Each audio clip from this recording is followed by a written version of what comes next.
បាទជំរាបសួរបងទាំងអស់គ្នាសូមឲ្យបងជួយបញ្ជាក់តិចនៅនេះកម្មវិធីអីគេដែរដូចនៅមានមកគាត់ដល់ទៅ3 title អីគេខ្លះទៅបាទសម្រាប់កម្មវិធីថ្ងៃនេះគឺយើងធ្វើកម្មវិធីសន្និសីទសារព័ត៌មានអំពីពិធីបំពាក់ឈៀងនិងបំពាក់មកុដដល់បវរកញ្ញាចំនួន3រូបក៏ដូចជាបរិសុទ្ធឯកកម្ពុជាចំនួន1រូបដែរអាចបញ្ជាក់ពី title បានទេបាទមានសម្រាប់បវរកញ្ញាមានដូចជា title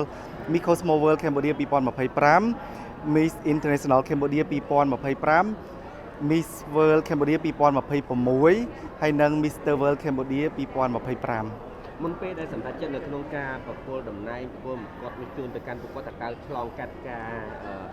ធ្វើតេស្តសមត្ថភាពឬក៏ការប្រកួតបែបមិនដែរបាទតកតងនឹងការជ្រើសរើសតែងតាំងនេះមែនតើទៅ CM plan ធ្វើកម្មវិធីប្រកួតសម្រាប់ឆ្នាំ2025នេះប៉ុន្តែនៅពេលដែលយើង announce រើសបេក្ខភាពបានដូចជាមួយសប្តាហ៍ជាងប្រទេសយើងចាប់ផ្ដើមផ្ទុះសង្គ្រាមដូច្នោះក៏ទទួលបាន advice ពីអស់លោកសំទោស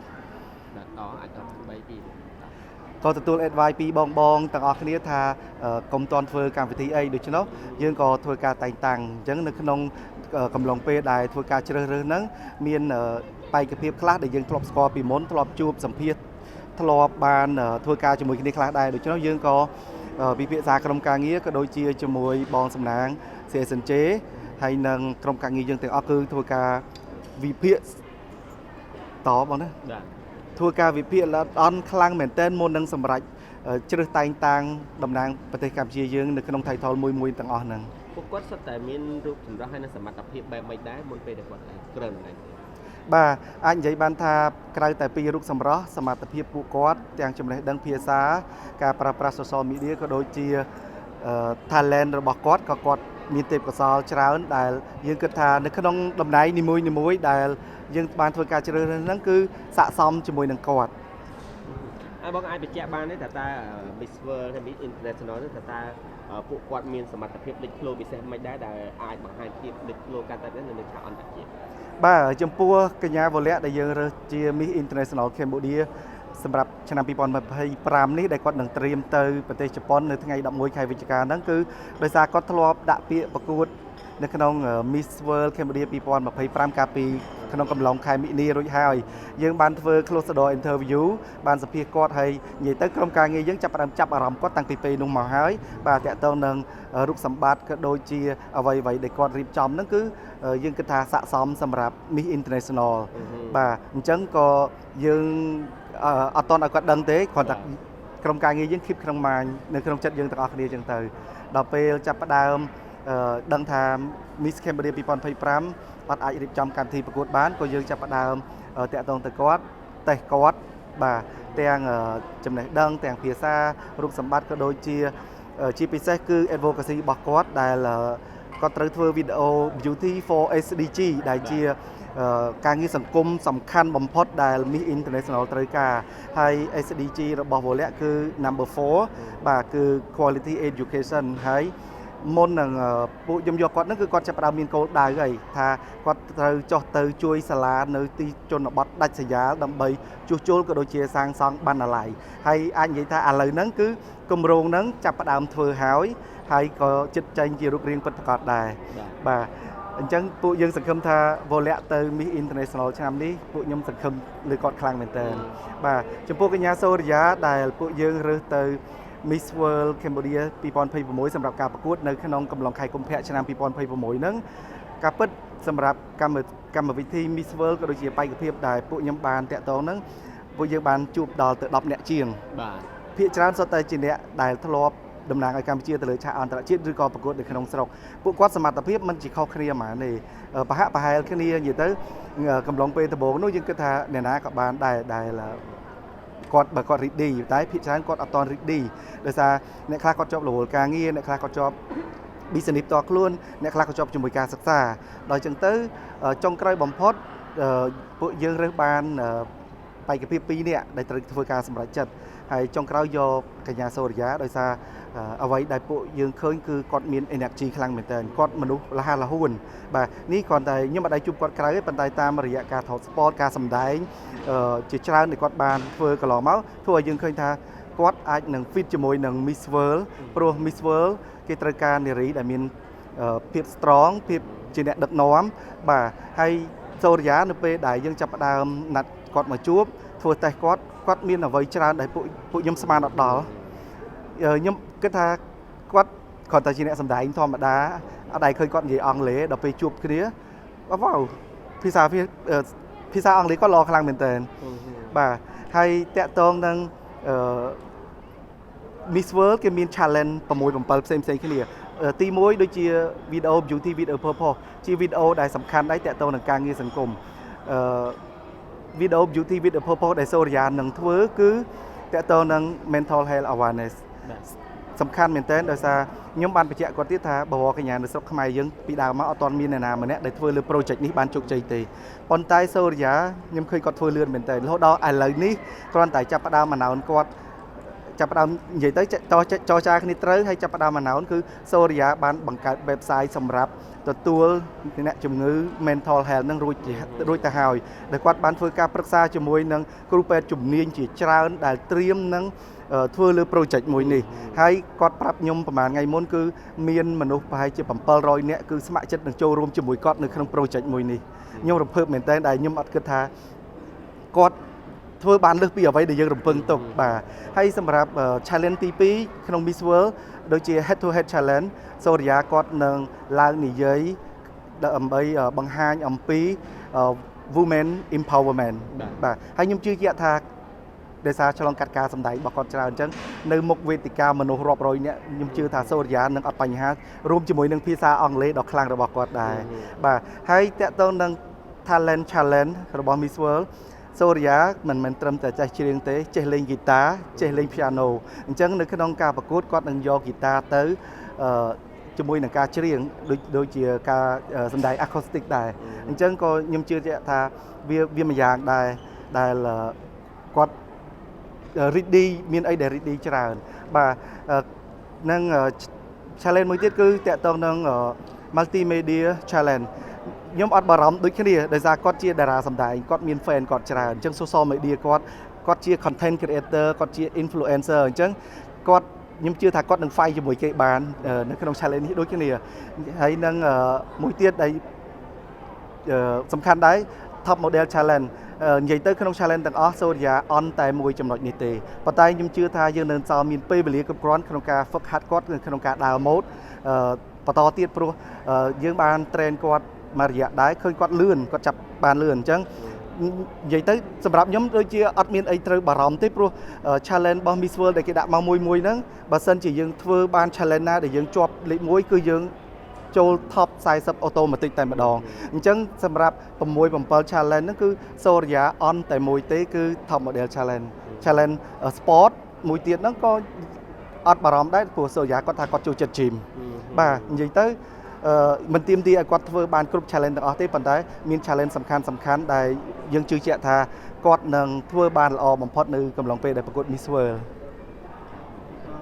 រៀបចំនៅប្រទេសណាបងមានប្រមាណប្រទេសដែលចូលរួមសម្រាប់ Miss World 2026ខាង organizer Miss World អត់ទាន់បានជូនដំណឹងជូនព័ត៌មានមកទេជាធម្មតាគាត់នឹងប្រាប់មុន2ខែអញ្ចឹងប្រហែលជាអាចដឹងនៅក្នុងកំឡុងខែ12តាមរយៈការប្រជុំដែលពួកខ្ញុំបានចូលរួមក្នុងឆ្នាំ2025ដែលបានទៅធ្វើនៅប្រទេសឥណ្ឌាហ្នឹងឃើញឥណ្ឌាគាត់ចាប់អារម្មណ៍ហើយគាត់លើកឡើងដែរប៉ុន្តែក៏យើងអត់ដឹងថាតើប្រទេសណាគាត់នឹងអាចទទួលរៀបចំ Miss World បានដូចគ្នាតែសម្រាប់ប្រទេសដែលចូលរួមកាលពីឆ្នាំ2025មាន118ប្រទេស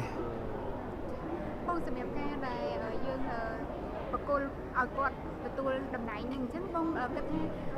នឹងអាចឲ្យវាថាតាក់ទងជាមួយនឹងប្រជាពលរដ្ឋយើងឬក៏ពេលមួយចំនួនគាត់តែតែបារម្ភណាខ្លាចថារហដងយើងមានការប្រកួតយើងតែតែឃើញពីសមត្ថភាពពិតដល់ពេលនេះយើងដូចថាចាប់ដាក់តំណែងគាត់អញ្ចឹងតើបងគិតថានឹងផ្ដល់អភិភាពជឿជាក់ទៅកាន់ fan នៅក្នុងប្រទេសកម្ពុជាមិនខ្លះដែរសម្រាប់បេក្ខភាពដែលបងជ្រើសរើសថ្ងៃនេះបងឃើញថាបងនិយាយមកមិញនេះគឺល្អច្រើនហើយប៉ុន្តែបងនឹងបន្ថែមឲ្យគាត់កាន់តែល្អកាន់តែប្រសើរមួយខ្លះទៀតដែរបាទបន្ទាប់ពីយើង announce សូរិយាក្នុង title Miss World Cambodia 2026មានមតិគ្រប់គ្រងមតិវិជ្ជមាននិងមតិអវិជ្ជមានក៏ច្រើនដែរប៉ុន្តែខ្ញុំស្ដាប់ឲ្យពួកយើងយកមកគិតពិចារណាដូចគ្នាប៉ុន្តែខ្ញុំជឿថាសម្រាប់បងប្អូនអ្នកគ្រប់គ្រងទាំងអស់នៅពេលដែលអត់ដឹងអត់ស្គាល់ច្បាស់ពីសូរិយាអាចនឹងគិតជា ជារួមជាទូទៅដូចគ្នាអញ្ចឹងសូម្បីតែខ្ញុំដំបូងក៏ខ្ញុំអត់ជឿជាក់ថាគាត់មានអីច្រើនដែលលើសពីអ្វីដែលយើងរំពឹងទុកទៅទៀតបាទក្នុង challenge មួយហ្នឹងដល់អញ្ចឹងខ្ញុំជឿជាក់ថាបងប្អូននឹងឃើញសមត្ថភាពសូរិយាជាបន្តបន្ទាប់ចាប់ពីឥឡូវទៅព្រោះគាត់ព្យាយាមគាត់ប្រឹងប្រែងខ្លាំងមែនតើខ្ញុំសរសើរគាត់សូម្បីតែបច្ចុប្បន្ននេះគាត់កំពុងតែទទួលថតរឿងបាទទើបតែចាប់ផ្ដើមថតហើយគាត់ត្រូវឆ្លៀតមក train គាត់ឆ្លៀតថតរូបគាត់ឆ្លៀតថតវីដេអូតាមអ្វីដែលជា requirement របស់ពួកខ្ញុំគាត់បែងចែកពេលវេលាគាត់បានល្អហើយគាត់ជាមនុស្សដែលគ្រប់ការងារខ្លាំងមែនតើអញ្ចឹងខ្ញុំនៅតែជឿជាក់ថាបងប្អូន fan នឹង surprise នៅពេលដែលមិនត្រឹមតែឃើញសូរិយាត្រឹមតែជាអ្នកសម្ដែងទេការពិតសូរិយាមានអីច្រើនលើសពីហ្នឹងទៀតបាទជាក់ស្ដែងដោយកាលយើងបញ្ជូនជូលីទៅឆ្នាំ2025ដំបូងក៏អត់សូវមានអ្នកគ្រប់គ្រងដែរប៉ុន្តែចាប់ផ្ដើមកំឡុងពេលប្រកួតបងប្អូនអ្នកដែលមិនគ្រប់គ្រងនោះចាប់ផ្ដើមជួយផុសប្រម៉ូទគ្រប់គ្រងគាត់ដូចគ្នាអញ្ចឹងខ្ញុំជឿថាសូរិយាមានអីច្រើនដែលបងប្អូនទាំងអស់គ្នាអត់ដឹងហើយអាចនឹង surprise ដូចខ្ញុំអញ្ចឹងខ្ញុំ surprise ខ្លាំងមែនតើបាទដោយសារតែ fan ខ្លះគាត់ថាតាក់ពើនឹងទម្រង់មុខអញ្ចឹងថាគាត់ទម្រង់មុខហ្នឹងមិនស័ក្តិសមមិនទាន់ពេញជាលក្ខណៈបវរកញ្ញាតើបងដែលជាអ្នកកាន់ការងារនឹងផ្ទាល់ថាតើលើកមិនដែរតាក់ទងនឹងទម្រង់មុខអត់ជាបញ្ហាចោតទេដូចដឹងអញ្ចឹងបវរកញ្ញាបច្ចុប្បន្នគេធ្វើការកែបានបាទគេលែងហាមគេលែងខាត់អីអញ្ចឹងពួកយើងក៏នឹងព្យាយាមរៀបឲ្យត្រូវទៅតាម Miss World ហើយមែនតើខ្ញុំហ៊ាននិយាយថានៅពេលដែលពួកខ្ញុំទៅមើលកម្មវិធីគេផ្ទាល់បវរកញ្ញាប្រទេសខ្លះដែលគេចូល top ក៏មិនមែនលើតែមុខដែលមិនសូវស្អាតនោះទេគេមាន inner beauty នោះដែលសំខាន់ខ្លាំងមែនតើដែលមុខយើងអាចកែបានការរៀនយើងអាចទៅរៀននៅសាលាបានប៉ុន្តែ inner beauty ពីខាងក្នុងអត់មានអ្នកណាទៅបដោះបដាលទៅជួយឲ្យគាត់កើតទេគឺគាត់ត្រូវតែចេញពីក្នុងខ្លួនគាត់ផ្ទាល់តែម្ដងចាខាងស្ថាប័ននឹងជួយមិនខ្លះដែរទៅលើបវរកញ្ញារបស់យើងតែគាត់កំពុងតែត្រៀមខ្លួនហ្នឹងដើម្បីឲ្យគេហាត់ដប់ហាត់មុននាំគាត់ទៅក្រៅហើយផ្ដល់ជាទំនុកចិត្តសម្រាប់មហាជនអាការតែគ្រប់គ្រងពួកគាត់បាទនិយាយទៅមុននឹងពួកយើងសម្រាប់តែងតាំងគាត់ដូចបានជម្រាបមុននឹងចឹងគឺយើងបានធ្វើតេស្តគាត់ពីមួយចំណុចពីរចំណុច3ចំណុចពីអីដែលកម្មវិធីនីមួយៗគេចង់បានហើយអញ្ចឹងយើងគិតថាគាត់ fit ច្រើននិយាយបានថាមិនមែនថាប៉ុណ្្នឹងហើយយើងឈប់ទេយើងនៅតែត្រូវធ្វើការហ្វឹកហាត់គាត់បន្ថែមទៀតឲ្យកាន់តែល្អ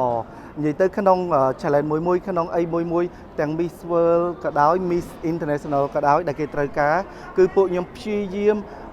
ពង្រឹងសមត្ថភាពគាត់ឲ្យខ្លាំងបន្ថែមទៀតគឺយើងប្រយ័ត្នប្រយែងខ្លាំងមែនទែននិយាយជារួមដោយសារថា